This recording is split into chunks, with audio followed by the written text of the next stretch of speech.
Ça marche là sur...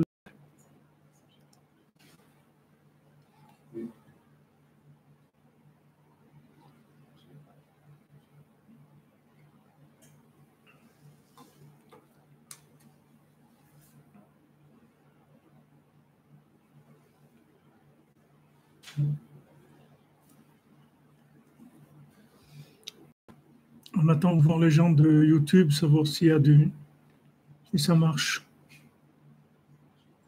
Pour l'instant, il n'y a personne.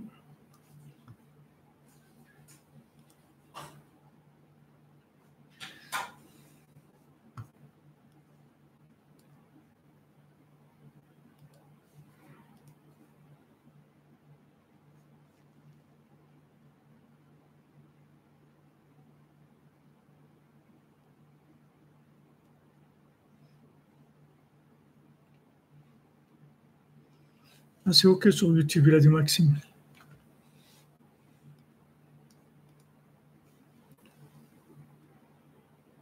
Ah, c'est bon, merci. Là-bas, on va démarrer.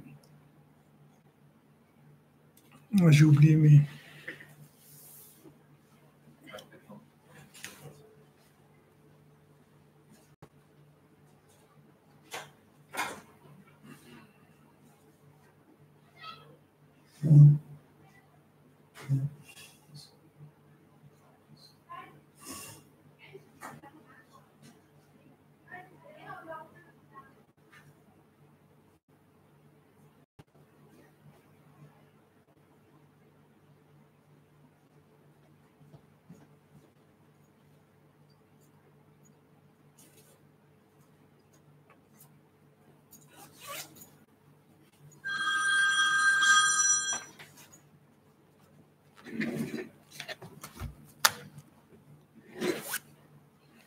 Shalom, dites-moi juste si c'est audible malgré le bruit de l'air conditionné parce qu'il fait très chaud. Mais si c'est pas audible, s'il y a des problèmes, alors on l'éteint. Dites-moi si c'est bon quand je parle. Alors, Bezat Hashem, que des Yeshuot, des bonnes nouvelles pour tout le monde. Ok, j'essaie de le rapprocher, de le mettre le plus près de moi possible. Et beaucoup de Yeshuot pour tout le monde, tous ceux qui attendent la joie, qui attendent le mariage, qui attendent des enfants, qui attendent le shalom, qui attendent la paix, qui attendent la réussite, qui attendent d'aller à Ouman, qui attendent de connaître Rabbi Nachman. Que ça marche. Et particulièrement pour le Rav Besançon, Israël Yitzhak Ben Fortuné, David Ben Mesoda Cohen, Auralia Esther Chava, Batraya Daniel, Laurent Sultan Avad Rachel, Olivier Fénichel, Raphaël Ben Kamuna Malka, Daniel Ben Yinili Darmon, Rouchama Batester, Sandrine Badjanine, Janine Bateglantine. David, vous pouvez l'arrêter et dès que vous sentez que ça chauffe un peu, dans 10 minutes, vous redémarrez. Ok? Marion Myriam Bat Véronique, Zachary Shlomo Ben Shira, Dvora Kochava Bat Lisheva Bat Sheva, Dvora Bat Korina Yala, Léa Anna Bat Mesoda, Léa Bat Chana, Oreida Bat Rivka, Laura Bat Jacqueline, Yora Bat Lisa Esther, Shaidi Bat Sarah, Fabien Ben Suzanne, Sophie Bat Nadine, Sacha Ben Sophie, Noah Bat Sophie, Yosef Ben Esther, Serah Chaya Bat Esther, Ruchama Bat Esther, Elisha Ben Esther, Léa Bat Esther, Batsheva Bat Esther, Roselyne Shoshana Bat Liliane Rachel, Rachamim Ben Ruth, Tzipora Bat Chaya Kamra, Bruno Michael Ben Nelly Chamissa, Aurélie Chava Huguette, Bab Micheline Rachel Rose, Lisa Emouna Badrina, Yaakov Ben Mikael, Rachel Batsara, Yosef Yitzhak Nachman Ben Emouna, Jonathan Yitzhak David Ben Marlène Malka, Shimon Ben Brigitte Zohar, Yaakov Ben Abraham, Rachel Bat Anne-Marie, Rekia Bat Rachma, Rebecca Daniel Bat Yvette Esther Rachel, Aviv Ben Sahala, Simcha Janine Juliette Bat Jemul Kochaba, Irène Bat Rachel, Sylvie Leoni Bat Micheline Elise Estelle, Jonathan Yehuda Ben Bettina Simcha, Esther Bat Tata, Itamar Ben Hélène Dalia, Simon Gershun Bat Yisraël, Shalom Ben Moshe Ben Shabbat, Shirael Bat Rachel. Et à la mémoire pour l'élévation de l'âme de Jonathan Chaim Chamouche Ben Gabriel, Myriam Bat Rachel Shish, Shlomo Ben Mesoda, Noah Bat Esther Atlan, Shmuel Tibi, Shimon Ben Siti, Israël Ben Yosef, Moshe Abraham, Rachamim Ben Fred, Jaisha Bat Jemoul, Maurice Betan Ben Shabak Emoun, David Ben Yitzhak, Yvette Bat Eugénie, Israël Grisolette, Myriam Janine Bat Chaya, Bat Chava, Serach Bat Sarah Doré. Voilà les noms qu'on a eus. Est-ce qu'il y a d'autres noms ici? On avait dit non.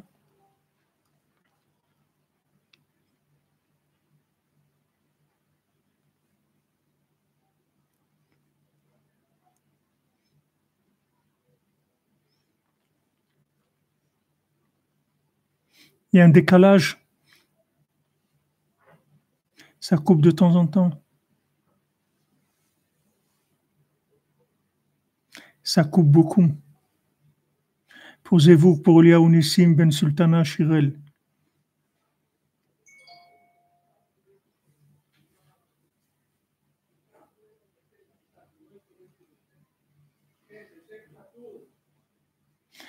Bon, écoutez, on démarre en espérant que ça va. Refoua Shlema pour Yosef Ben Miriam.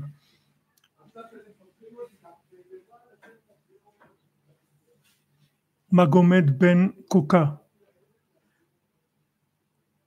Ok, sur YouTube, ça ne coupe pas. Je suis désolé parce qu'on a une connexion Internet qui est limite. Elle est limite.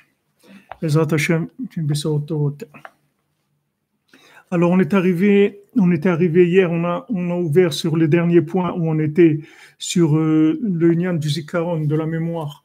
Qu'en fait, les outils qu'il y avait dans ce monde, ce sont des outils de mémoire pour nous, comme on dit, nous rafraîchir la mémoire, pour nous dire que Hachem, il est avec nous tout le temps et que le but c'est la page 35, la 6e ligne, que Hachem, il est tout le temps avec nous, il nous parle tout le temps, et qu'on est des envoyés de mission dans ce monde, qu'Hachem nous a envoyés, on est des extraterrestres, on n'a rien à voir avec ce monde. Les gens, ils cherchent les extraterrestres, les ovnis, tout ça.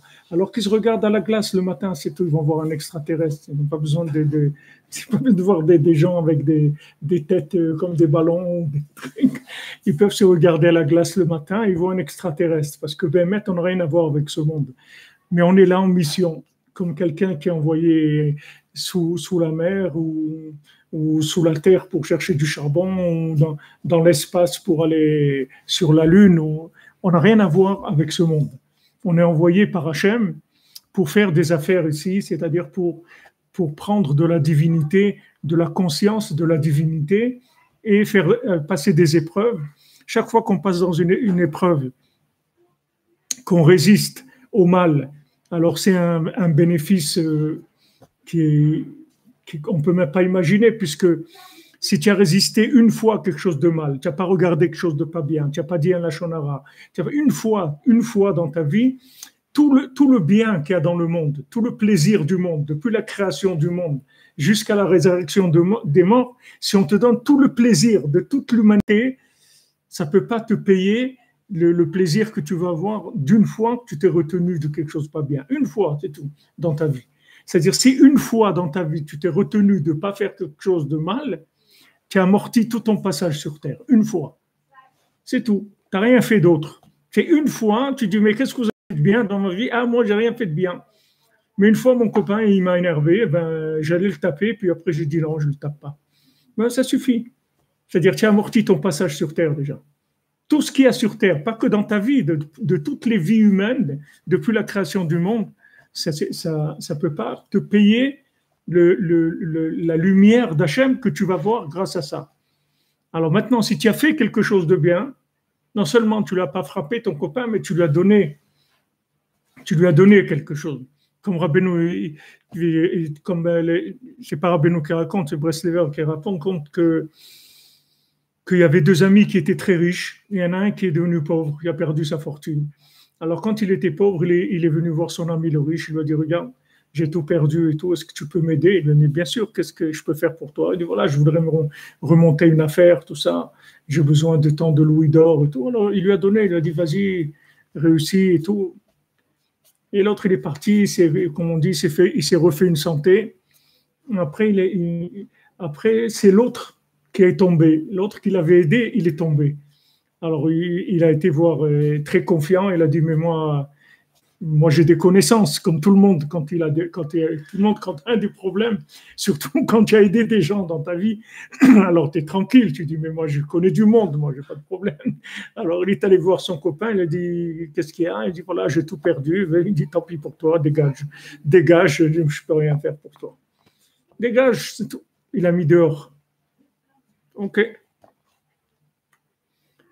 La roue tourne, l'autre, il a reperdu l'argent, et le pauvre qui était maintenant pauvre, il a retrouvé la richesse. Alors maintenant, il a entendu que l'autre, il avait tout perdu, il a dit, maintenant, je l'attends, il va arriver. Et quand il va arriver, je vais le déchirer, mais alors, je vais le déchirer. Alors, quand il est arrivé, son copain, ça va? Ouais, ça va. Alors, il dit, voilà, je suis désolé de te déranger. À ce moment-là, il se retient terriblement et tout. Il va, il prend plein de louis d'or et tout. Il lui dit, voilà, tiens, vas-y, cache à mi-tête, remonte-toi, avance. Ok. Maintenant, ce monsieur-là, il est décédé. Celui-là qui a donné l'argent, en fin de compte, alors qu'il avait une rancune, il avait envie de se venger. Et, bon, c'est un lave de la Torah. On n'a pas le droit de... La rancune, c'est interdit par la Torah. Mais quand il est décédé, c'était pas un bonhomme tellement reluisant dans ce qu'il avait fait dans sa vie. Donc, quand ils l'ont mis dans sa tombe et tout, il avait plein de copains, là, des copains pas très agréables, qui l'attendaient. Comme on dit, les copains d'abord, ils sont arrivés, tous les démons, tous les trucs et tout sont arrivés autour de lui. Et à ce moment-là, il y a tous les louis d'or qu'il a donnés à l'autre. Ils sont venus, ils ont fait autour de lui, ils ont fait une ceinture de feu, des louis d'or. Et ils l'ont levé comme ça de sa tombe et l'ont emmené au paradis. Pour une fois dans sa vie, qui s'est retenu. C'est sûr que c'est pas facile. Et là, il a amorti son passage avec quelque chose de dur. Mais il est arrivé avec cette action seulement à détruire toutes les accusations de toutes les bêtises qu'il a pu faire dans sa vie. Il a détruit toutes les forces négatives qu'il a pu créer dans sa vie avec une épreuve, une fois. Et surtout ces épreuves-là qui sont entre les gens, c'est ce qui rapporte le plus, parce que c'est plus dur.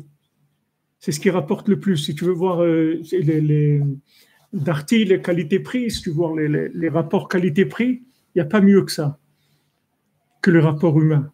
Quand quelqu'un t'a fait du mal et que maintenant il a besoin de toi, là, si tu arrives à transformer ta rancune, tes nerfs en miséricorde, là, tu prends un paquet énorme. Et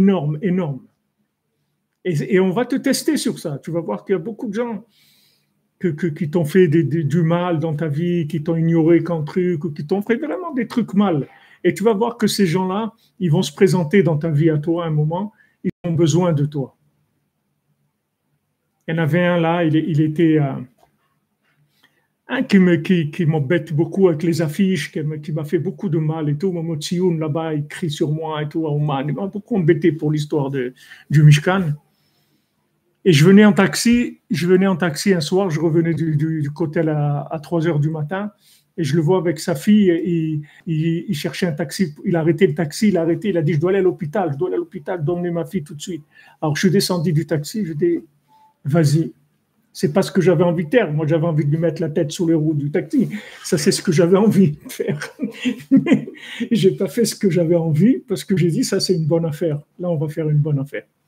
Alors, j'ai fait ça. C'est pas parce que je suis un tzaddik, c'est parce que je suis un commerçant, c'est tout. Je suis pas un tzaddik du tout, je suis un commerçant. Je sais ce qu'il rapporte. Maintenant, si je le prends, je le frappe ou je fais un truc, qu'est-ce que je vais gagner de ça? Qu'est-ce que ça va me rapporter? Ok, disons que je soulageais un peu mes nerfs ou un truc. Il dira, ouais, celui-là, voilà, maintenant il a besoin, alors je fais du truc et tout. Pas du tout. Mais si tu fais un acte comme ça, tu dis, vas-y mon ami, allez. J'ai même payé le taxi. Je dis, tiens, l'argent pour que tu l'amènes à l'hôpital. J'ai payé aussi le taxi. Je voulais que ça soit. Non, je voulais que ça me rapporte bien, quoi. Je voulais pas un petit truc. Une bonne affaire. Alors ça, c'est des trucs que tu peux ressortir dans ta vie après quand tu es un peu triste ou tu t'es fait avoir, que le tiara t'a fait un croche-pied. Il dit, toi, tu m'as tenté dans un truc. Le Sahara, tu m'as tenté dans un truc qui est ma faiblesse, tu m'attrapes, mais regarde ce que je fais. Toi, tu ne peux pas faire des trucs comme ça. Tu dis, Sahara, toi, tu n'es pas capable de te retenir. Tu peux te retenir, toi, quand tu peux faire tomber quelqu'un. Tu ne te retiens pas, toi. Quand tu peux faire tomber quelqu'un, tu le massacres. Eh bien, regarde, moi, je me suis retenu. Donc ça, toi, tu ne peux pas le faire. Donc déjà, j'ai gagné contre toi. J'ai déjà gagné le match. Ça y est, tu ne peux rien faire. Tu peux rien faire. Les rapports humains, c'est très, très fort en rapport qualité-prix. Ça rapporte énormément, énormément. Avec les frères, avec les sœurs, avec la famille, avec les amis, avec tout ce que tu veux. Tous ces gens-là, c'est des fourmilières d'épreuves comme ça. Il y a toujours des trucs comme ça. Lui, il t'a pas invité à son mariage, et mes trucs, et toi, tu es un très bon ami, soi-disant, et son mariage, il t'invite pas. Et toi, maintenant, tu te maries, tu sais qu'il a envie de venir, ou sa femme, elle a envie de venir. Bon, ça, ces trucs-là, c'est les trucs qui rapportent le plus au niveau spirituel. Parce que c'est une telle inversion de la nature humaine que en fait les vraies épreuves, elles sont là-dedans. C'est-à-dire que les épreuves de consommation, c'est pas des épreuves d'ego. Il y a un petit peu d'ego, mais c'est pas énorme. C'est des épreuves de plaisir surtout. Mais là, la vengeance, la rancune, tout, c'est des trucs qui sont très très forts. C'est des sentiments qui sont très très forts. Alors quand tu arrives à les dépasser, l'ego il prend une claque énorme. Et tu as gagné sur des milliers de bêtises. Vous avez pris acte, prenez acte, Béhémet, prenez acte parce qu'après vous me remercierez, vous remercierez surtout Rabbi Nachman, pas moi, parce que dans l'autre monde, vous verrez, quand à chaque fois vous êtes retenu, qu'est-ce que vous aura rapporté? Vous dire, oh là là, heureusement, tu te rends compte que je n'ai pas... Et des fois, Béhémet, c'est à la seconde près, quoi. On passe ou là, ou c'est une affaire ou c'est une faillite, c'est-à-dire c'est mamache une seconde. Et tu vois des gens, ils n'arrivent pas, les pauvres, ils n'arrivent pas à faire ça. Mais ce n'est pas parce qu'ils ne sont pas capables de le faire, c'est parce que ce pas des hommes d'affaires, c'est tout. Pour faire Avodat Hashem, pour servir Dieu, il faut être un commerçant. Si tu n'es pas commerçant, tu ne peux pas servir Dieu. C'est-à-dire que tu ne vas pas gagner, parce que tu vas croire que Dieu, c'est un fonctionnaire. Tu crois que Dieu, tu crois que c'est les PTT ou la République en marche ou la République en panne, ou ce que tu vas croire que c'est un truc comme ça. C'est pas ça, Hachem. C'est pas ça, Hachem. Avec Hachem, tu peux faire des affaires énormes. Seulement, il faut connaître le business. Il faut savoir ce qui rapporte. Il y a des choses qui rapportent énormément. Énormément dans la Avodat Hachem. Et quand il y a quelqu'un comme ça qui a besoin de toi, alors que quand toi, tu avais besoin, il t'a ignoré, il t'a fait du mal, il t'a méprisé, tout ce que tu veux, c'est énorme. Tu montes à un niveau énorme. Et même dans ce monde, on te donne des choses. C'est pas que après, même dans ce monde, on te donne beaucoup de choses que tu mérites pas d'après le droit. D'après ton droit, tu mérites pas ça. On te fait monter, on te donne un titre honorifique, pas la Légion d'honneur, mais un titre honorifique d'accès à des consciences d'Hachem que tu n'aurais jamais eues. Des consciences d'Hachem que tu n'aurais jamais eues dans ta vie. Je te fais cadeau parce que tu t'es dépassé. Ça, c'est des dépassements énormes. Ça vient, des fois, ça vient. Il faut être prêt, il faut prier pour ça. Que si ça vient, qu'on ait la force de résister. Il faut se préparer, qu'on ait la force d'être quelqu'un de fort, qu'on ne rentre pas qu'on ne se laisse pas avoir pour un petit moment de colère ou qu'on va gagner notre ego, on dit ouais, je l'ai bien écrasé, je l'ai bien rendu, ben, elle est venue me voir, mais qu'est-ce que je lui ai fait? Oh là là, je l'ai déchiré, je l'ai trié et tout. Qu'est-ce que tu as gagné avec ça? Tu n'as rien gagné du tout. Qu'est-ce que tu as gagné avec ça? Tu l'as raconté à 2-3 personnes, ok, ils t'ont dit super, c'est tout. C'est tout ce que tu as gagné. Mais là, si tu te retiens, et surtout si tu transformes, Rabbeinu dit, le kaas en rahmanout, les nerfs en miséricorde. Alors là, tu montes dans des niveaux de révélation énormes. Parce que tu as retourné complètement l'affaire. Et ça marche. Tu as des épreuves dans la maison, Bezrat Hashem, vous allez vous marier et bientôt. Ceux qui sont déjà mariés ils le savent et que vous allez vous marier. Dans la maison, ça arrive très, très souvent, ça. Ça arrive très souvent. Qu'il y a une montée de nerfs et trucs et tout. Il y a eu un truc. Et donc, maintenant, le conjoint, il a besoin de quelque chose. Et on n'a pas envie. parce qu'on n'est pas dans un feeling, dans un truc émotionnel pour ça. Alors on se dépasse. On se dépasse. Et c'est un milieu où on peut gagner beaucoup dans la maison. Dans le couple, ça se présente souvent, on peut gagner beaucoup avec ça.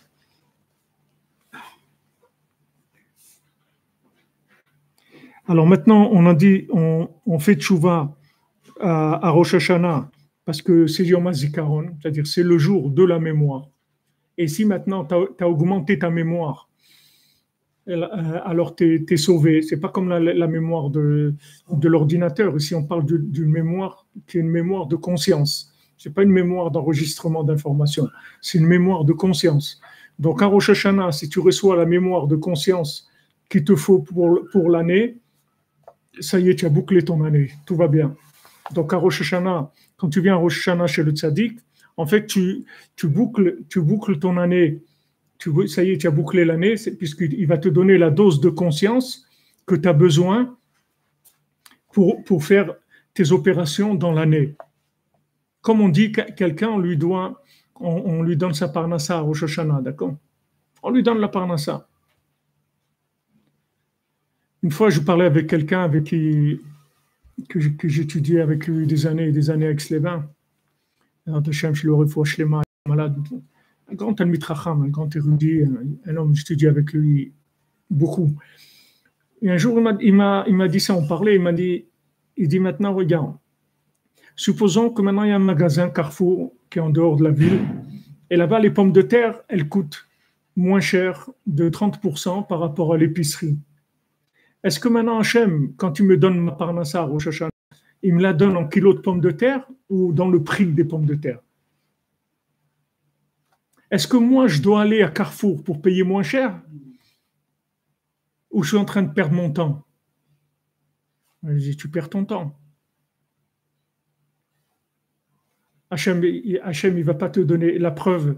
La preuve, c'est que le salaire de quelqu'un aujourd'hui par rapport au salaire de quelqu'un il y a 100 ans, ça n'a rien à voir. Et pourtant, il y a des gens qui sont plus pauvres aujourd'hui, alors qu'ils gagnent 3 000 euros par mois, que des gens, il y a 100 ans, qui gagnaient, je ne sais pas, 50 euros ou 100 euros. Voilà, en Ukraine, tu vois, en Ukraine, une caissière qui travaille 10 heures par jour dans un supermarché, elle gagne 100 euros par mois. D'accord? 10 heures par jour. Et quand tu vois les prix, ce n'est pas des prix qui sont 10 fois moins chers qu'en Europe. C'est-à-dire, quand tu achètes un shampoing, il ne coûte pas 10 fois moins cher. Ou quand tu achètes une brosse à dents, elle ne coûte pas 10 fois moins cher. Donc, les gens, ils vivent dans la pauvreté. Ils n'ont pas les moyens pour consommer. Voilà, ils se trouvent maintenant. Tu n'as pas besoin d'aller un siècle en avant. Tu prends l'avion, à 3 heures, tu vas voir des gens comme ça. Et ils se débrouillent. Ils vivent, je ne sais pas comment ils font, mais ils sont là, ils sont habillés, ils respirent, ils ne sont pas complètement par terre. Je ne sais pas qu'est-ce qu'il fait le mari ou qu'est-ce qu'il fait. Mais en tout cas, voilà, les salaires, c'est ça. Donc, tu vois que Hachem, il ne te paye pas en kilos de pommes de terre.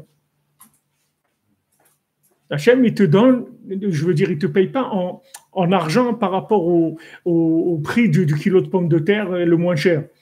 Il te dit, ah non, vas-y, tu dois aller, va à Carrefour et fais tes commissions là-bas et sur un chariot de 500 euros, ben, tu vas économiser 50 euros. Tu n'as pas besoin de faire ça. Tu n'as pas besoin de faire ça. Même dans les articles même, tu n'as pas besoin d'acheter le moins cher. Tu achètes ce que tu as besoin, c'est tout. Tu n'as pas besoin d'aller au moins cher, ni au plus cher. Tu achètes, ce n'est pas le critère. Le critère, c'est que tu achètes ce que tu as besoin, c'est tout. Si tu n'as pas besoin, tu n'achètes pas. Et si tu as besoin de ça, tu achètes ce que tu as besoin, c'est tout. C'est ça qu'Hachem il te donne en Rosh Hashanah, pour toute l'année. Mais Hachem, il ne tient pas en compte que tu dois aller chercher sur le marché les tarifs les meilleurs et aller acheter tes trucs là-bas. Parce que toi, quand tu fais ça, tu as l'impression que tu as économisé quelque chose. Mais tu n'as rien économisé. Sur toute l'année, disons, tu vas économiser 100 euros sur tes pommes de terre parce que tu as été les acheter chez le paysan ou tu as été les acheter à Carrefour. D'accord? Mais ces 100 euros que tu as économisés en allant, Hachem, il va te les enlever de ce qu'il te donne. Tu ne crois pas qu'il va te les donner en plus? Il ne va pas te donner en plus, il va donner ce que tu as besoin, c'est tout. Il y a des gens qui ont plus de l'argent, c'est parce qu'ils ont d'autres choses à faire avec.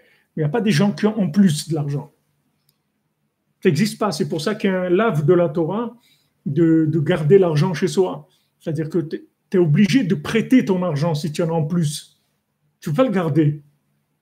Il n'y a pas d'argent pour garder, ça n'existe pas. Si tu trouves de l'argent, que tu as de l'argent en plus, ça veut dire qu'il y a un problème de gestion. Il y a quelqu'un qui en a besoin, tu ne lui as pas prêté, ou il y a un truc. Mais il n'y a aucune raison qu'Hachem te donne de l'argent trop. Il peut te donner que tu gagnes beaucoup, tu peux gagner 500 000 euros par mois même. Il n'y a pas de problème, mais ça veut dire que tu as des grands besoins, c'est tout, par rapport à ton âme, ce que tu as à faire et tout. Il faut que tu aies un avion privé ou un bateau privé, j'en sais rien. Mais tu en as besoin de cet argent-là, par rapport à ce que tu as à faire sur Terre.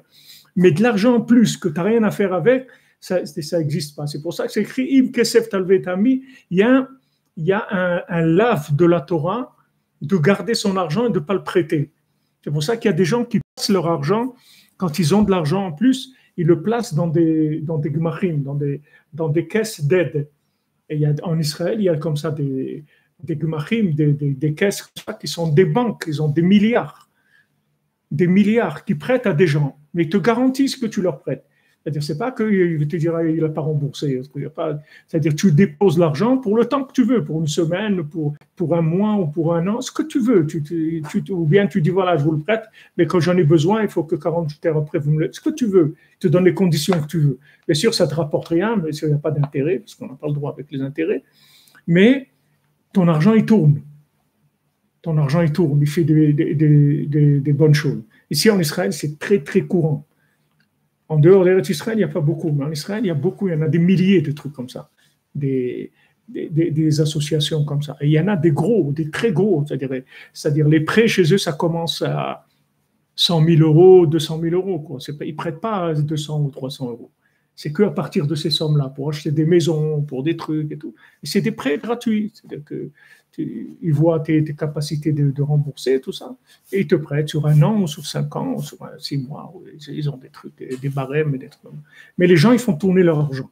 Bien sûr, je ne parle pas garder à la maison 500 euros, 1000 euros. Je parle de quelqu'un, il a, disons, 100 000 euros, 200 000 euros de côté, et comme ça, il les garde, il ne fait rien avec. Si maintenant il vit avec ça en les plaçant et tout, il n'y a pas de problème.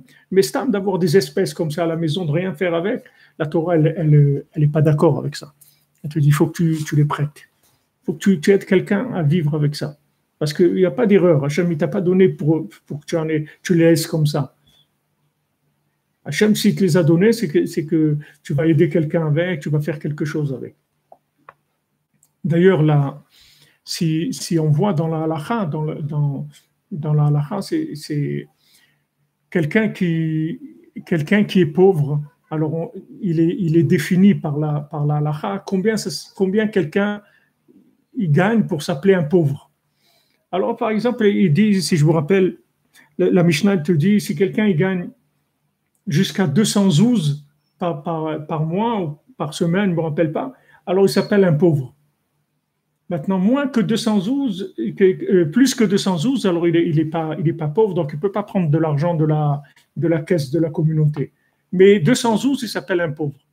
Mais si quelqu'un il a 112, mais il fait du commerce avec, alors il ne s'appelle pas qu'il est pauvre. Parce que comme il fait tourner les 112 qu'il a, alors ça peut être un pauvre, il n'a pas le droit de prendre de l'argent de la caisse de la communauté. Il y a des tarifs comme ça. Mais on voit que celui qui fait tourner son argent dans le commerce et tout, il ne s'appelle pas un pauvre. Que quelqu'un qui a plus que lui, mais il ne fait rien, il s'appelle un pauvre par rapport à lui. Et on lui donnera de la tzedaka, ou on lui donnera à manger, on lui donnera ce qu'il a besoin par rapport à la communauté. Donc, c'est-à-dire qu'il y a une erreur mentale que les gens ils font, c'est qu'ils veulent faire économiser, ils veulent faire des économies à Hachem, que Hachem il fasse des économies.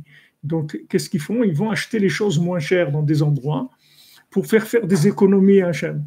Mais Hachem, il ne te paye pas en argent. Hachem, il te paye par rapport à ton besoin, par rapport à l'argent. De quoi tu as besoin? 100 kilos de pommes de terre par mois? Ok. Alors, où c'est que tu vas les acheter? En bas, à l'épicerie, Hachem, il te donnera le tarif de ton épicier. Pas besoin d'aller, toi, te casser la tête pour trouver moins cher. Parce que qu'est-ce que tu veux faire des économies à Dieu? Il n'a pas besoin d'économies. Il a ce qu'il faut, lui, il n'a pas besoin. Et tes économies, il n'en a rien à faire. Donc ça, c'est quelque chose qu'il faut corriger dans la tête, parce que c'est une erreur basique de penser comme ça. Quelqu'un croit qu'il va aller faire les magasins, les trucs. Il a vu une paire de chaussures là, donc maintenant j'ai vu la marque, les trucs, je vais aller la chercher là-bas. Tu n'as pas besoin. Tu as besoin de ces chaussures, achète-les. Non, mais elles coûtent moins cher si je vais là-bas. Tu n'as pas besoin. Hachem, il te paye en chaussures. Il ne te paye pas avec le tarif affiché. Tu as besoin de ces chaussures, achète-les, c'est tout. Non, mais je peux les avoir moins cher. Tu vas pas économiser. Hachem, il va te les enlever, l'argent. Si maintenant il t'a donné pour une paire et que cette paire-là, dans le magasin qui est à côté de chez toi, elle coûte 100 euros, alors tu les achètes 100 euros. Maintenant, si en faisant des kilomètres, tu vas les payer 60, eh ben, ne crois pas que Hachem, il va te les faire garder les 40. Il va te donner 60, c'est tout. Donc ça, c'est important de savoir ça. Parce que c'est une base de l'aïmouna pour vivre. C'est basique, hein, ce que je vous dis là. C'est pas quelque chose de c'est pas très planant. C'est basique, mais c'est très important dans la vie. Ça change beaucoup. Ça change beaucoup de choses. C'est une attitude qui change beaucoup le rapport avec les magasins, avec les trucs, d'aller acheter, de perdre du temps et de trucs, et de mettre sa tête là-dedans. Alors que c'est simple. Si tu as besoin, tu l'achètes. Pas besoin, tu n'achètes pas.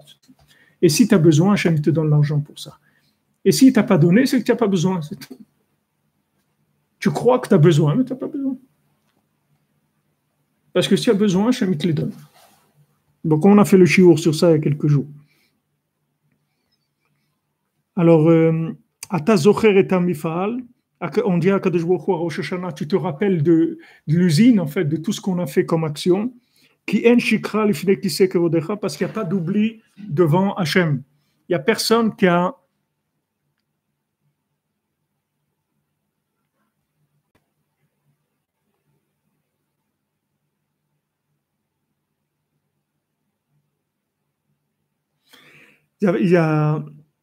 Hachem, il n'oublie pas. Tout ce qu'on fait de bien, et le contraire aussi, il n'oublie pas.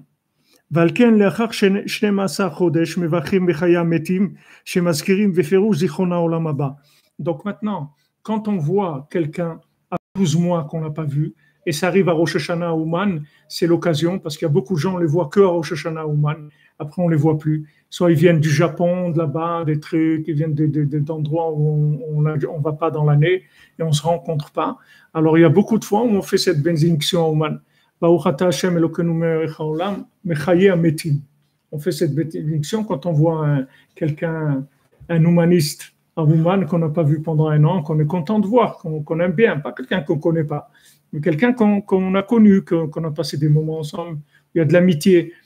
Alors on fait cette bénédiction-là. On l'a fait plusieurs fois à Ouman. Il y a des gens qu'on est très amis, mais on ne se voit jamais dans l'année. Ils habitent dans un autre pays ou tout simplement on ne s'est pas vu toute l'année. Alors on fait cette bénédiction quand on se voit. Bechaya Metim parce que c'est 12 mois. Donc c'est-à-dire que la mémoire de Rosh Hashanah, c'est-à-dire la mémoire de 12 mois, quand tu n'as pas vu quelqu'un, elle est tellement forte qu'elle va te rappeler, elle va t'amener de la mémoire jusqu'à la résurrection des morts. C'est une mémoire très puissante. Tandis que si maintenant tu vois quelqu'un que tu n'as pas vu depuis hier, c'est tout, tu ne fais pas de bénédiction. C'est pas qu'il va pas te communiquer de la mémoire, mais il va te la communiquer une mémoire de l'autre monde qui est un dosage d'un jour. C'est une mémoire d'un jour. Mais là, tu as une mémoire d'un cycle d'un an. Donc, c'est énorme. Donc, on va plus dire chez Echianu, on va dire Mechaya Metin. Tandis que si tu vois pas quelqu'un 30 jours, tu vas chez Echianu. Tu fais la bracha de chez Echianu 30 jours. Parce qu'au bout de 30 jours, c'est un cycle lunaire et il y a un renouvellement qui est sensible, c'est-à-dire qu'on ressent. Mais le renouvellement d'un an, c'est énorme. C'est énorme. C'est un boostage de la mémoire. On parle ici de la mémoire, la mémoire du futur, pas la mémoire du passé, la mémoire du monde futur. On ne parle pas de la mémoire de ce qu'il y a eu avant. C'est par la mémoire de ce qu'il va y avoir. De garder en tête ce il va se passer. C'est-à-dire la mémoire du futur. Il y a un autre monde. C'est de cette mémoire qu'on parle. Alors, quand tu n'as pas vu quelqu'un que tu aimes pendant un an, ça va te faire un effet que tu vas te rappeler de la résurrection des morts. Tellement c'est puissant. Parce que tu l'aimes et pendant 12 mois, tu ne l'as pas vu. Donc ce cycle d'un an, ça donne la mémoire de l'autre monde. C'est pour ça que Rabbi Nachman, il te garantit que tu passes ton année tranquille si tu viens à Rosh Hashanah. Alors, il y a des gens qui vont te dire, ouais, mais moi, frère, vous savez, moi, ça fait 5 ans que je viens au Man à Rosh Hashanah et tout, j'ai plein de problèmes et trucs. Pas de problème. Ce n'est pas les problèmes qu'il faut voir. C'est que pour Hachem, tu es revenu au Man à Rosh Hashanah, qu'est-ce que tu veux de plus? Dans l'état où tu es, on doit t'envoyer à Harlem pour Rosh Hashanah. Et on t'a amené à Ouman. Qu'est-ce que tu veux? Tu te plains? Tu veux te plaindre? Tu ne peux pas te plaindre. Si le tzaddik il a dit, ça veut dire que c'est comme ça. C'est tout. Maintenant, tes prises comme on dit, tes prélèvements, l'analyse des prélèvements que tu fais sur ta vie, elle ne nous intéresse pas du tout. Ça ne nous intéresse pas. Ce qui nous intéresse, c'est ce qu'il a dit lui. Lui, il a dit, tu viens chez moi à Rosh Hashanah, ton année, elle est réglée. Tu as gagné. Vas-y, rentre chez toi tranquillement. Sois heureux. Mais j'ai des problèmes. Je ne vais pas entendre tes histoires à toi. Toi, tu as un thermomètre qui bouge tu montes et tu descends. Des fois, ton thermomètre, il est en Fahrenheit, et des fois, il est en comment on appelle ça? En degrés. Voilà. Et des fois Celsius, des fois Fahrenheit, des fois, ça dépend comment tu es luné. Tu tournes, ta tête, elle tourne avec la lune. Comment tu veux qu'on tienne compte des prélèvements analytiques que tu fais sur ta vie? Nous, on a quelqu'un qui voit ta vie sur la totalité, depuis le premier homme jusqu'à après la résurrection des morts. Lui, il a une vision de tout ça, de toi. Donc, quand lui, il te dit quelque chose, tu peux être tranquille. Tandis que toi, ce que tu appelles bien ou pas bien, un truc, c'est des trucs qui sont momentanés. On ne sait pas ce que ça va donner, du tout. Du tout. Il y a des gens, ils ont fait des trucs très bien, ils ont acheté un café, ça a marché des années et tout. Un jour, quelqu'un est rentré, il leur a mis une balle dans la tête, ils sont morts. Alors, qu'est-ce qui a marché? Il n'a rien marché, ça n'a rien marché du tout. Alors peut-être que toi, tu ne vas pas acheter le café, peut-être que tu vas avoir des difficultés, même pour t'acheter un café à toi, tu ne vas pas avoir, mais tu ne vas pas te prendre une balle dans la tête. Donc, qu'est-ce que tu veux? Tu sais rien. C'est-à-dire, ou tu vas avec les gens qui savent ou les gens qui ne savent pas. Moi, je dis toujours ça à mes enfants. Je dis, regardez, il y a deux clans. Il y a les gens qui savent et il y a les gens qui savent. D'accord? Et il y a les gens qui ne savent pas. C'est tout. Il faut choisir votre camp. Les gens qui ne savent pas, ils vont chez des savants. Ils vont chez des chachamim, des savants en vie. Des gens qui sont des savants de la vie. Et les savants de la vie, Rabbi Nachman, c'est le plus grand savant de la vie qu'il y a jamais eu dans le monde. Donc quand il te dit quelque chose, tu peux y aller tranquille. Ou bien tu fais partie des saves, des gens qui savent. Alors vas-y, fais ce que tu veux, c'est tout. On se retrouve à la fin. On se retrouve. Le lièvre et la tortue, ou tout ce que tu veux. On se retrouve à la fin, on verra, on parlera. Mais il n'y a pas d'autre possibilité. Ou tu fais partie des gens qui ont la connaissance, ou tu fais partie des gens qui connaissent leur ignorance, qui savent combien ils sont ignorants. Alors ces gens-là, ils demandent, c'est tout. Nous aussi, quand on allait à Breslev, des fois, ici, il y avait Rav Levitzrak, à la Vachalom, c'est bientôt son Yortzeit, là, dans quelques jours. Des fois, il y avait des gens qui avaient des problèmes. Alors, j'amenais des fois des gens, des problèmes. J'amenais chez Hervé Vissra, je dis voilà, il a un problème de ça ou de ça, il ne sait pas comment faire. Alors, il me dit à qui il a demandé avant de faire ça. Alors, je lui dis à qui tu as demandé? Il m'a dit je n'ai pas demandé. Alors, je dis à Hervé Vissra qu'il n'a pas demandé. Il n'a pas demandé.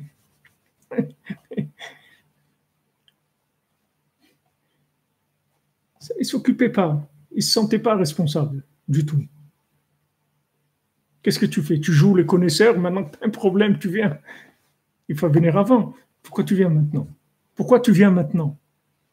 Parce que maintenant, tu as un problème. Et avant de décider, tu n'avais pas de problème. Avant de décider, tu crois qu'on peut décider ce qu'on veut dans la vie, on y va, pas de problème, on fait des choix. Moi, il n'y a pas de problème, je suis quelqu'un d'intelligent, de responsable, je sais ce que je fais. Hein. Ok, si tu sais ce que tu fais, alors continue. Qu'est-ce que tu viens faire maintenant? Il n'avait pas, aucune compassion, tu vois. Moi, au début, je ne comprenais pas ça. Je ne savais pas pourquoi il disait ça. J'étais jeune, que j'avais 22 ans, 23 ans. Je ne comprenais pas. Je disais, mais attends, mais on peut l'aider peut-être. On peut. Lui, c'est-à-dire qu'il donnait un conseil à quelqu'un qui est un chercheur de conseils parce qu'il sait qu'il sait pas comment faire. Donc là, il va prendre le temps, il va t'aider, il va te donner tous les conseils. Mais si maintenant tu es quelqu'un qui fait partie des gens qui sont des connaisseurs, alors, comme on dit, à bon entendeur, salut, fais ton bonne route. Have a nice trip. Take care, comme on dit. Les gens te disent take care, fais attention à toi. Qu'est-ce que je fasse attention à moi? Qu'est-ce que je peux faire, moi? Hachem, il fait attention à moi, je ne peux rien faire. Quand tu fasses attention à moi, je ne peux rien faire. Alors ça, c'est très puissant. La mémoire qui vient par quelqu'un que tu aimes et tu n'as pas vu pendant un an. Déjà, tout simplement, tu ne l'as pas vu pendant un an. Déjà, il n'est pas dans le décor habituel. Tu comprends? Donc, ça te met c'est un choc, les retrouvailles.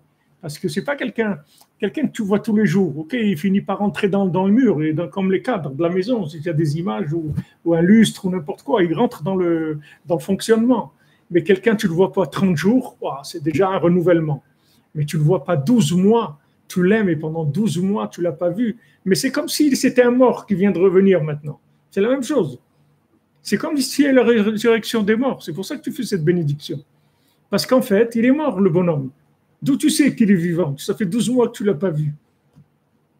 Non, mais il y a quelqu'un, il m'a téléphoné, il m'a dit qu'il a vu les trucs. Peut-être c'est pas lui. Voilà, il y a un monsieur, je crois à Nantes, un monsieur qui est mort depuis 11 ans. Personne ne savait qu'il était mort, il était chez lui, par terre. 11 ans qu'il était mort. Pas 11 jours, pas 11 mois, 11 ans. 11 ans. Son loyer se payait avec des trucs automatiques. Il touchait sa pension, ces trucs. Personne ne savait qu'il était mort. Donc, la pension, elle marchait, tout marchait. Et seul qui ne marchait pas, c'est lui. 11 ans après, je ne sais pas qu'est-ce qu'il y a eu, comment ils sont rentrés chez lui. 11 ans après, regardez ce monde-là. Regardez qu'est-ce qu'il y a dans ce monde. Comment quelqu'un, rien, dans un immeuble il habite. Il n'habite pas dans une cabane dans la forêt vierge, dans l'Amazonie. Il habite à Nantes, dans un immeuble très fréquenté. 11 ans, Hachem Ishmael, regardez qu'est-ce qu'il y a dans ce monde. Rien. Quand tu vois ça, tu te dis, mais attends, mais c'est quoi ce monde-là? C'est quoi ce monde-là? Personne qui a tapé à la porte, personne qui s'est dit, tiens, on ne l'a pas vu depuis quelques... Rien.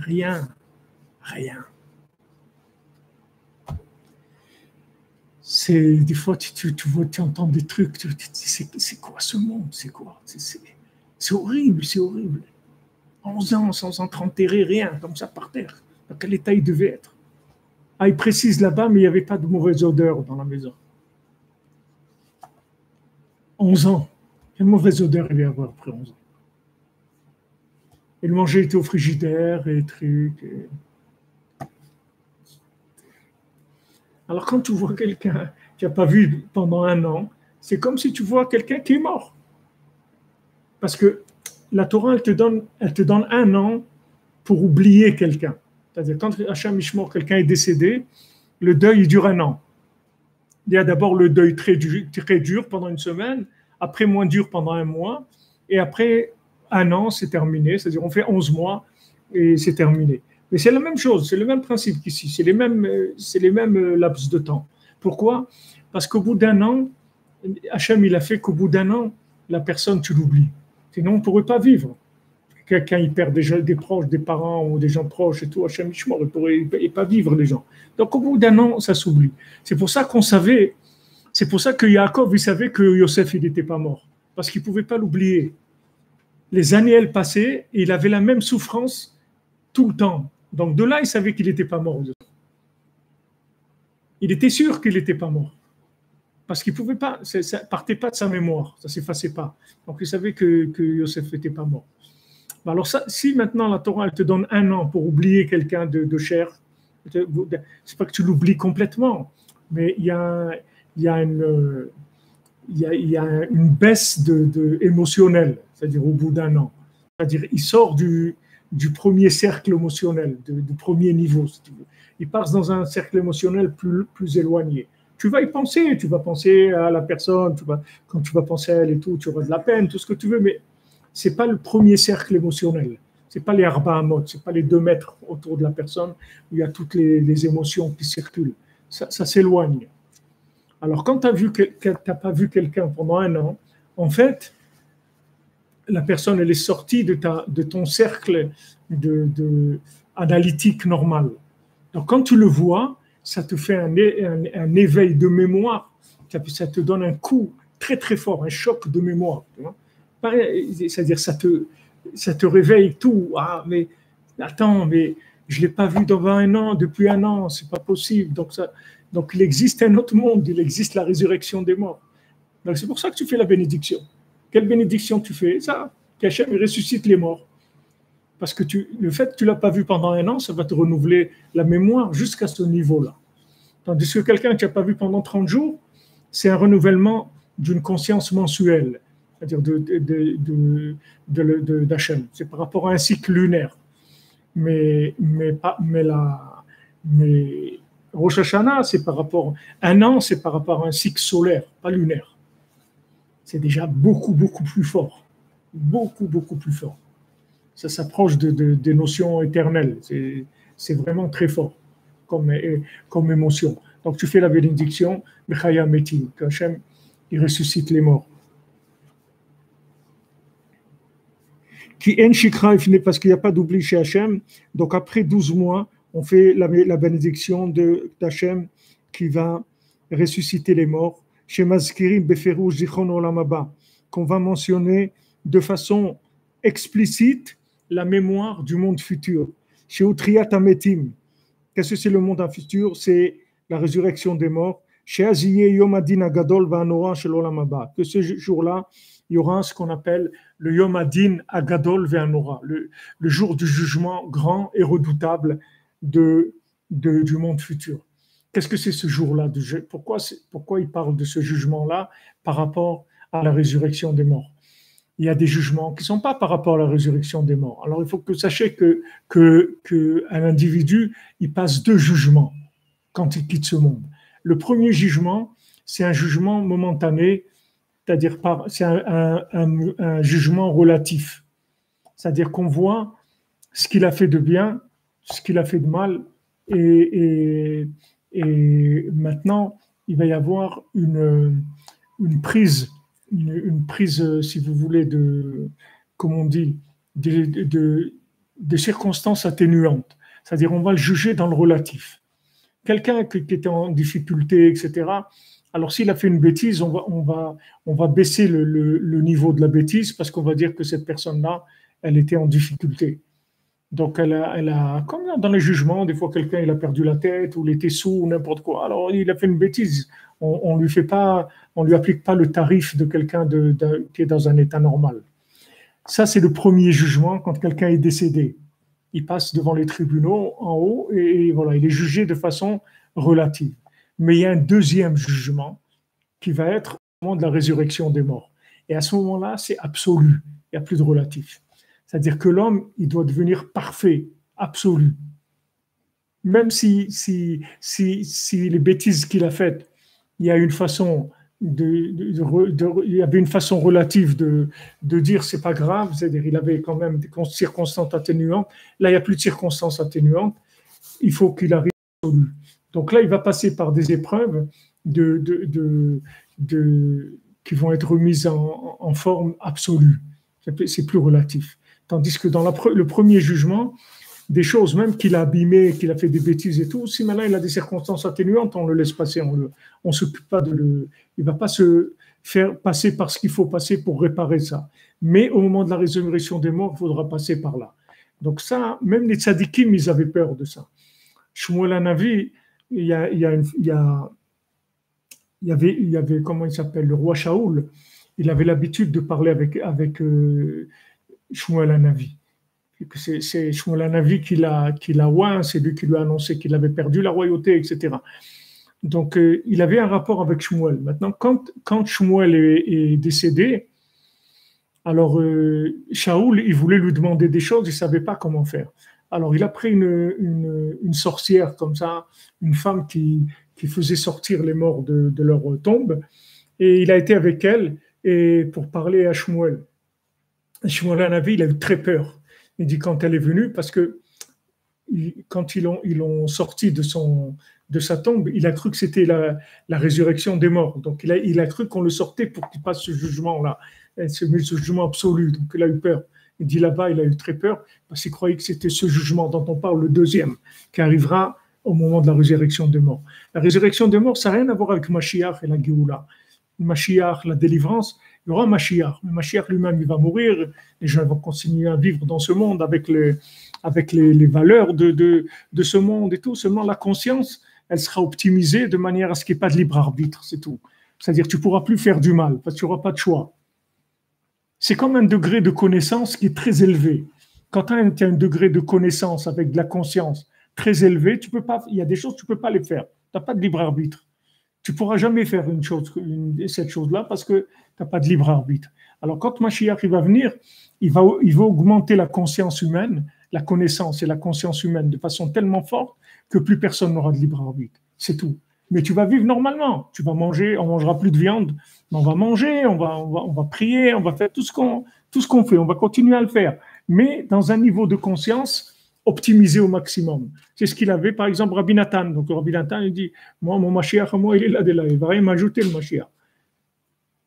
S'il vient maintenant, ça ne change rien pour lui. Parce que lui, il vivait dans la conscience de quelqu'un qui est avec le Mashiach. Donc, il n'a pas ce problème-là. Maintenant, nous, qu'on a des visions un peu lunaires, comme ça, des fois, ça se cache, des fois, il y a un peu d'obscurité, des fois, on fait des bêtises, des trucs. Ça va partir. Donc, on ne pourra plus faire de mal. On pourra plus ne pas faire le bien qu'on doit faire aussi. On va le faire. On fera plus de mal et on fera le bien qu'on doit faire. Mais après cette période-là, que je ne connais pas, c'est-à-dire je ne sais pas combien de temps ça va durer, après, il y aura la résurrection des morts. Ça, c'est autre chose complètement. C'est une autre période, une autre conscience, une autre vision des choses, complètement différente. C'est des visions de l'infini. C'est fini. C'est plus comme maintenant. Ou même le niveau de conscience messianique. C'est quelque chose qui est un niveau de vision d'âme, plus par rapport au corps, puisque le corps, il sera inexistant. Il va complètement... On va voir le corps d'Adam Arishon avant qu'il ait fauté. Tu vois. Il avait un corps qu'on dit Ktonet Or. Après, il a fauté, c'est devenu Ktonet Or. C'est-à-dire il a eu la peau, la peau comme on en a maintenant. Mais avant Adam Arishon, l'homme, il n'avait pas la peau. Hachem, il n'a pas créé l'homme avec la peau. Mais comme on dit, il n'a pas eu de peau. Alors, après, il a eu la peau. Il a la peau qui est venue. Mais s'il n'avait pas fauté, il était en lumière. Tu vois, quand tu vois ces trucs-là, aujourd'hui, ces schémas qui font que tu vois l'homme qui a juste une forme de lumière. C'est-à-dire, il n'y a rien, il y a rien. Il est entièrement transparent et en lumière. Adam Arishon, il était comme ça. Donc ça, on va retrouver ça après la résurrection des morts, au moment de la résurrection des morts. Ça serait quoi un monde comme ça? C'est un monde de contemplation, c'est fini. C'est fini. Il n'y a plus rien. Il n'y a que de contemplation, c'est fini. Il n'y a plus de but. Hein? Il n'y a plus de but. Mais si, le but c'est un plaisir, c'est le plaisir permanent. La contemplation, c'est un plaisir que tu ne peux même pas imaginer ce que ça veut dire. Tu vois, quand tu prends un peu de plaisir aujourd'hui, ce que ça te fait. Alors imagine-toi un plaisir qui est éternel, divin. Tu ne peux pas imaginer ce que c'est. Comme la Shamaim, j'étais à Tel Aviv. Aujourd'hui, j'ai pris un taxi pour circuler dans Tel Aviv. Et je tombe avec un chauffeur qui me parle du Rav Raikin. Il m'a dit que je connais très bien le fils de Rav Raikin. Je vais chez lui tous les 2-3 mois. On lui dit, mais moi, je suis un élève de Rav Raikin. Alors, on a commencé à parler. Alors, il m'a dit, son fils, c'est un grand homme. Il m'a dit, c'est quelqu'un de très grand et tout. Il m'a fait beaucoup de louanges. Je dis, tu vois son fils, c'est quelqu'un de très grand. Ben, son père, je ne peux pas imaginer. Il lui dit, je ne peux même pas te parler parce que comme il n'y a plus sur le marché rien qui ressemble à ça, je vais te parler pour rien, c'est ça rien que je te parle. Parce que tu ne peux même pas imaginer de quoi je vais te parler. Parce que tu vois, ça n'existe pas. Donc, pour que tu puisses parler avec quelqu'un, il faut que tu trouves une base dans la mémoire, quelque chose qui est un exemple. Tu vas dire, voilà, un grand verre, alors tu lui montres un petit verre. Tu vois ce petit verre-là, mais grand. Mais quelqu'un, il n'a jamais vu un verre dans sa vie.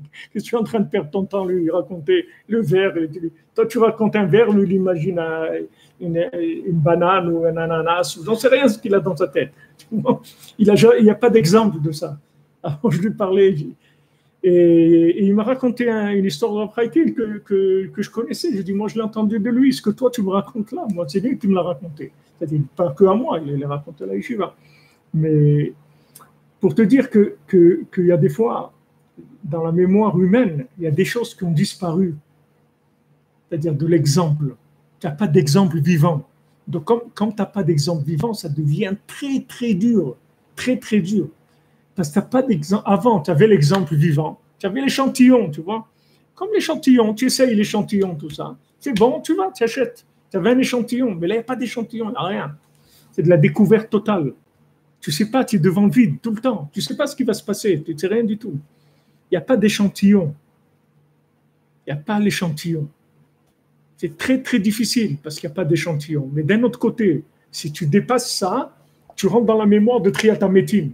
Tu n'es plus dans la mémoire des autres. Tu vois, c'est-à-dire que tu peux atteindre des niveaux de vision aujourd'hui et d'émotion, même, de connexion avec Dieu, comme il n'y a jamais eu dans le monde. Parce que le fait que maintenant, il n'y a plus d'exemples sur le marché, ça permet de dévoiler des choses qui ne vont pas enlever le libre arbitre. Tu comprends? Parce que toi, tu ne sais pas que ça, c'est quelque chose qui n'a jamais eu, que c'est quelque chose de très haut. Mais toi, tu ne sais pas parce que tu n'as jamais vu. Comme l'histoire du Baal Shem Tov avec celui qui traverse. Le Baal Shem Tov, il a donné à quelqu'un qui avait un livre. Il faisait toutes les prières tous les jours. De Yom Kippour, de Rosh Hashanah, de tous les jours. Alors le Baal Shem Tov, il lui a dit, regarde, il faut prier tel jour. Ça, il lui a mis des petits bouts de papier dans son livre pour qu'il sache quel jour, quelle prière. Et après, le Baal Shem Tov, il est parti. Quand il est parti, le monsieur, il a fait tomber son livre. Tous les papiers, ils sont pas... Donc, il a vite couru pour rattraper le Baal Shem Tov avec son livre pour qu'il lui mette les papiers en place. Alors, il voit le Baal Shem Tov devant qui court, et il court derrière lui. Le Baal Shem Tov, non, pas le Baal Shem Tov, il ne courait pas, c'est pas s'il courait, mais en tout cas, le Baal Shem Tov, il enlève sa ceinture, il la met sur la rivière, et il marche sur sa ceinture comme ça pour traverser la rivière. Alors, lui, il est en train de courir pour le rattraper. Il voit le Baal Shem Tov qui fait ça. Alors, lui aussi, il enlève sa ceinture, il la met, il passe comme ça, il va de l'autre côté. Alors, quand le Baal Shem Tov il le voit, il dit, Rabbi, j'ai les papiers qui sont tombés, tout ça. Il dit, mais comment tu es venu ici? Je vous ai suivi, c'est tout. Mais comment tu as traversé la rivière? J'ai fait comme vous, j'ai mis la ceinture. Il a dit, si tu avais mis la ceinture, tu as marché, tu n'as plus besoin, tu n'as pas besoin des papiers. Tu peux retourner chez toi, continue comme ça. Fais tous les jours Yom Kippour, et Rosh Hashanah, et Rosh Chodesh, et Birkat Levana, fais tout. Vas-y, tu peux rouler. Pourquoi? Ce monsieur-là, avec sa simplicité, il ne s'est pas rendu compte de ce qu'il était en train de faire. Pour lui, c'était normal. Qu'est-ce que le Baal Shem Tov, il a mis la ceinture, il a marché. Moi aussi, je le fais. Il n'y a pas de problème. Alors, je te dis aujourd'hui, comme on n'a pas de mémoire des choses, on peut avoir des choses extraordinaires et ça ne s'appelle pas extraordinaire parce que ça ne risque pas de nous déstabiliser parce qu'on ne se rend pas compte. On ne se rend pas compte que c'est des choses qui sont merveilleuses. On ne se rend pas compte du tout. Donc, Hachem, il peut te donner beaucoup, beaucoup de choses et il n'y a pas de risque. Tandis que si tu étais dans une période où il y avait des gens vrais, des gens qui ont construit quelque chose de vrai, tu aurais été comme maintenant, tu te serais pris pour un prophète. Tout de suite, tu aurais pensé que tu es un prophète. Tu aurais cru que tu es un visionnaire, un prophète, un truc. Mais comme aujourd'hui, il n'y a pas une référence de quelqu'un, donc tu fais ça normalement, comme si tu vis normalement, c'est tout simple. Tu n'as pas de problème. Donc aujourd'hui, tu vis des niveaux de révélation très, très élevés. Parce qu'il n'y a pas de référence, qui sont des références de temps dans le jour. C'est des références que de cycles annuels. Il n'y a plus ces cycles-là dans la conscience. Avant, il y avait ces cycles de conscience. Donc, quand tu voyais quelqu'un qui avait, comme Rabbeinu dit dans le Sipurim Massiot, Ils ont dit, celui-là il est chacham, celui-là il est sage, l'autre il est sage, l'autre il est sage comme ça. Et il a dit, moi je suis sage comme un jour. J'ai la sagesse d'un jour entier. De la création, j'ai cette sagesse-là. Alors le mendiant, il lui dit, de quel jour tu as la sagesse? Lui, il a dit un jour. Il a dit quel jour? Après, il lui a posé cette question, il a compris que lui, il savait beaucoup plus que lui. Mais il lui a pas dit ce qu'il savait. C'est quand il lui a posé la question, il a compris l'autre qui ne comprenait rien par rapport à lui. Mais ils ont parlé de rien. C'est-à-dire ils ont juste échangé dans les questions. Il a dit, attends, si celui-là il me pose la question, comme quel jour? Ça, je n'avais pas pensé qu'il y a plusieurs jours. Donc maintenant, lui, il est sage comme tous les jours de la semaine. Donc ça veut dire que c'est un géant, le bonhomme. Alors il a dit, toi, tu es le plus sage de tous les gens qui sont là. Tu comprends? C'est-à-dire, c'est ça le truc de la 50e porte. C'est ça qui est d'extraordinaire dans la 50e porte. C'est qu'il n'y a pas de repère, mais le fait qu'il n'y a pas de repère, ça peut te faire toucher des choses très élevées sans que tu pétales les plombs, comme on dit. Mais sinon, tu deviens dingue. C'est-à-dire, ce qu'on vit aujourd'hui, même ça, qu'on est en train de faire un cours sur Internet, et qu'il y a des gens à Paris, à Los Angeles, à Bruxelles, à Genève, rien que ça, tu peux devenir fou. Si tu étais conscient de ce que tu es en train de vivre. Mais comme on n'est pas conscient, alors c'est normal pour nous, c'est simple, c'est tout. Mais qu'est-ce qu'il faisait un prophète? Un prophète, il ne pouvait même pas faire ça. Un prophète, il ne pouvait même pas parler. Si tu prends quelqu'un de l'époque, par exemple, de Shmuel Hanavi, qui se trouve à Jérusalem, et qui parle avec quelqu'un qui se trouve à Bruxelles, c'est un prophète. C'est un prophète. Pourquoi? Parce qu'il est capable il est là, il est capable de parler à quelqu'un qui est à Bruxelles. Voilà ce qu'on est en train de faire. On n'est pas des prophètes. Tu comprends? Combien comme ça des choses dans notre vie? Le téléphone, et les Skype, et tout ce que tu veux. Ou un virement bancaire avec ton ordinateur, tout ce que tu veux. Tout ça, c'est des niveaux très élevés dans le comportement du monde, le comportement astral, tout. Et on ne se rend pas compte. Donc ça va. Mais si tu prends ça, tu prends quelqu'un, par exemple, qui a vécu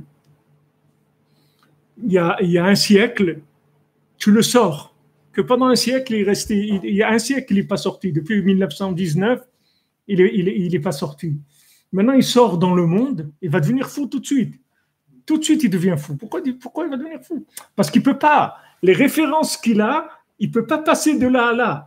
Impossible. Impossible. Il ne peut pas faire ce changement-là, impossible. Il ne peut pas digérer un truc pareil, impossible. Il va perdre la tête tout de suite. Tout de suite, il va perdre la tête. Tout de suite, c'est ce qu'il a fait Rabbi Shimon quand il était dans la grotte pendant 12 ans, il est sorti, il a vu les gens, il dit, mais c'est quoi ça? Des gens qui travaillent, des trucs, mais s'il faut les tuer, ces gens-là, les brûler, c'est quoi ça?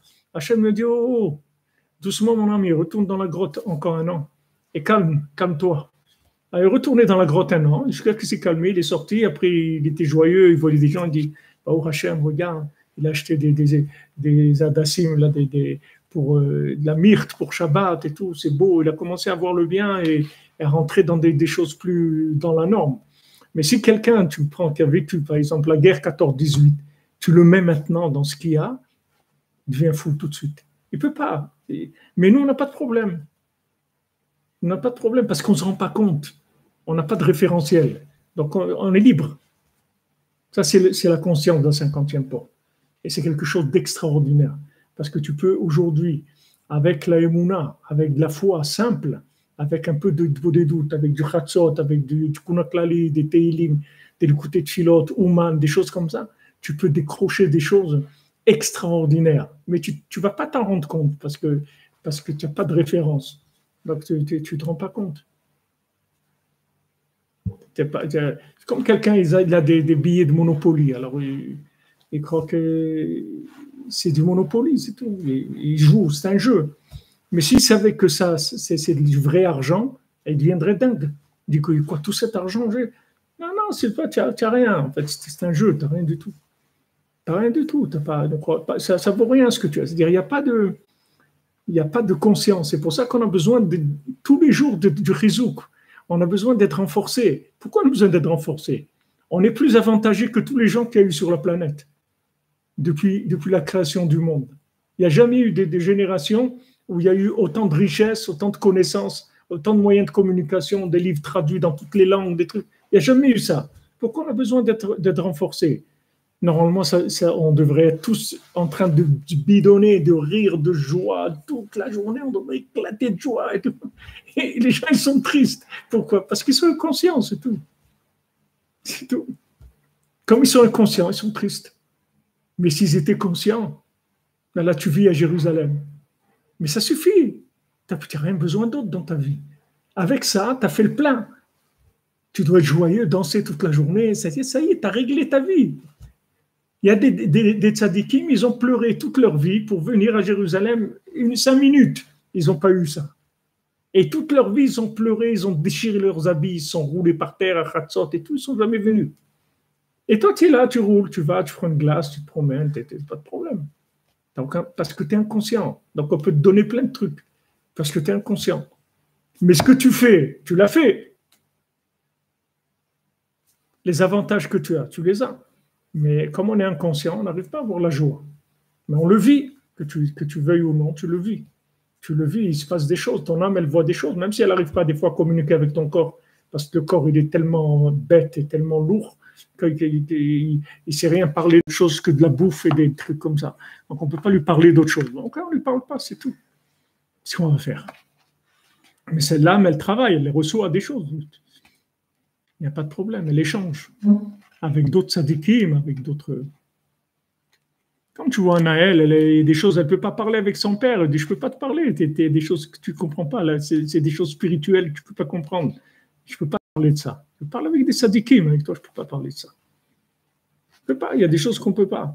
Mais il faut savoir cette mekouda, c'est un point extrêmement important, que tu peux décrocher des choses très facilement aujourd'hui, parce que tu ne vas pas te faire repérer par les systèmes de structure, parce que c'est la 50e porte, il n'y a pas de repère.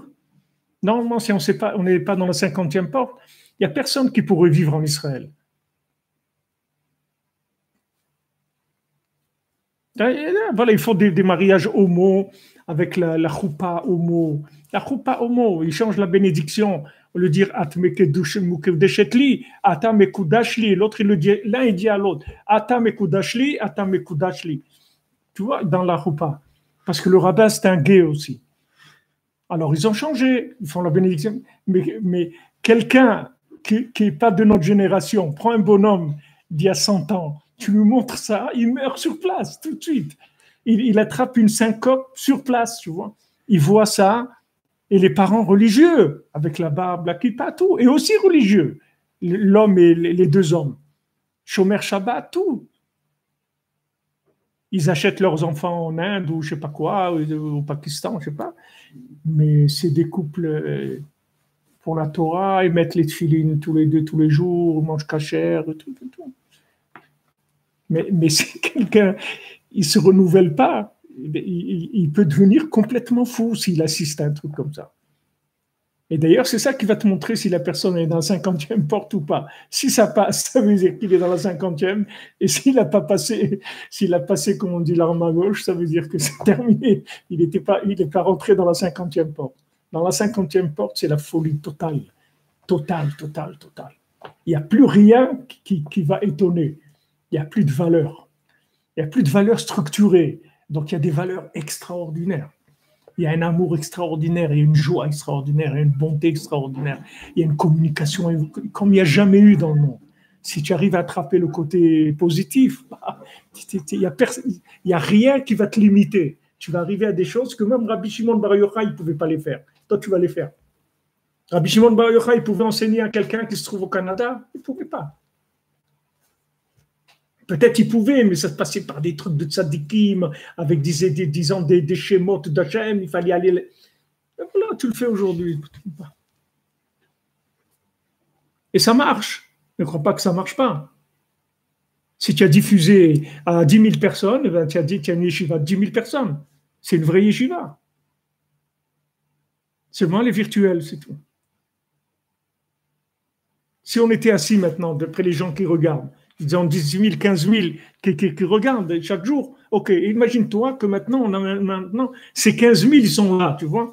Mais tu vois qu'on ne va même pas pouvoir supporter. c'est-à-dire la structure physique qu'il faut pour ça, c'est-à-dire les murs, le manger, le chauffage, l'électricité, les trucs, on n'a pas les moyens, on ne peut pas faire quelque chose comme ça. Et tu vois là, c'est gratuit, les gens ils se branchent gratuit, nous c'est gratuit, c'est tout gratuit. C'est extraordinaire, seulement on n'est pas conscient. Donc ça va, ça nous prend pas la tête. Si tu es là, tu enseignes à 10 000 ou 15 000 personnes, mais tu sors, c'est comme d'un concert de Jimi Hendrix, tu vas sortir, c'est Woodstock, tu as la tête qui part dans tous les sens. Tandis que là, qu'est-ce qu'on est, deux pelés, trois tendus, là, c'est tranquille, pas de, tranquille, simple. Voilà les amis, bonne journée, on a rigolé un peu aujourd'hui, Baruch Hashem.